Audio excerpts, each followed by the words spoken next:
թաքնվել է, որ որոշ հանդես նշված է։ Պատվարժան դատարան անձը ամուսնացած է, ունի իր հնանքին երկու անչափահաս երեխա, ընտանի կայուն համայնք, ովքեր ընտրել են այս մարդուն։ Ընտրել են ու հանդիսանում է այդ համայնքի ընտրված ղեկավարը այս բանը։ Այսինքն ղեկավարը պետք է իր համայնքին, երկրորդ հանրապետության ամենախոշոր քաղաքին, թողի ինքը փախնի այս երկրից։ Ինչ մտավախություն ունենք, էլի սապանուց պայում։ Բացի այդ պատվարժան դատարան։ Նաև օրերս Չեխիայի Հանրապետությունից հրավեր է ուղարկվել պաշտոնական համայնքապետարանին, պարտականություն է կատարող անձի կողմից պաշտոնական այցով Չեխիայի Հանրապետություն այց կատարելու նպատակով, որը այս դատականության պայմանավորված պատվարժան դատարան, քանի որ ինձ պետք է լիներ, որ այս անձը քննարկվեր, իհարկե անցավ դրա անհրաժեշտությունը, որտեղ մենք արդեն մերժել ենք, որ հնարավոր չի այս բանը խնդիր ունենք ու հարմար չի ստացած։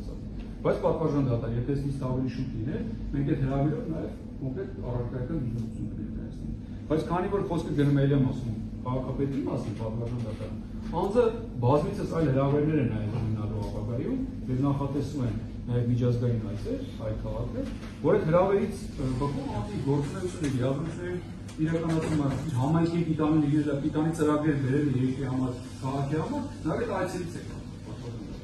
ոչ թե հավանական, այլ հաստատ լինելու են դիպի նման այցեր։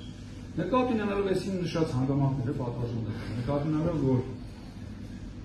իմ պաշտպանյալը ըստ նորից եմ գրքում մեղադրանքի կողմի դրսևորել է պատշաճ վարկագիծ եւ նկատի ունենալով, որ քրեական դատավարության օրենսգրքի համապատասխան ուղղված կապանջուց կիրառման 3 ինքերից եւ որևէ մեկի դեպքում հարկա չէ, ոչ կթաքնվի, ոչ նորհանցանք կկատարի, ոչ պատշաճ վարկագիծ կդրսևորի։ Միջնորդում եմ նրան նկատմամբ ընդունված բացակայ արդյունք կապանջոցը վերացնել։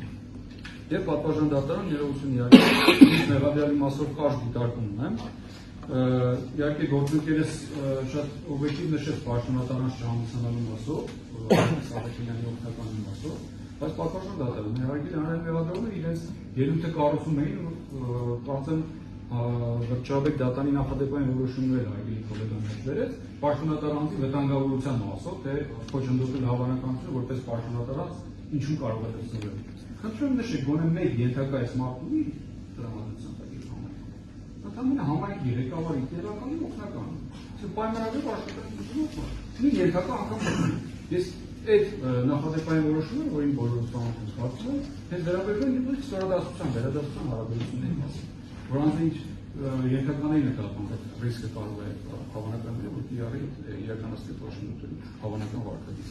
Եվ հաջորդը պատվարժան դատարան, իհարկե մենք չհամակարգեցինք, բայց մեր հարգելի ոստիկանները կարծում են գործող ուժողներն են։ Եվ այդ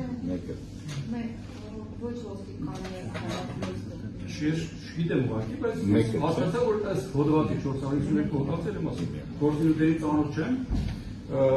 ոստիկան է ամեն դեպքում ուժողը կամ ոստիկաններ։ Հիմա այս դեպքում մեր հարգելի հանրային մեղադրողները նշում են, որտեղ 46 անձ ունեն, որոնց թվում նաև ուժողներն են, որ իրենց վրա խոչընդոտելու հավանական ազդեցություն կարող է լինել։ Պատվարժան դատարան ոստիկանը փառք ասու տեսնում անկամ սպայական բարձրացումներ սողանձիկ են, նրանց վրա կարծում անիմաստ է եւ ավելորդ է քննարկել որևէ խոչընդոտելու հնարավոր վարկագիծ եւ ռիսկ։ Սրա դեպքում ուժողը այս կարողացություն տվող անձը դատարանում է։ Այսքան։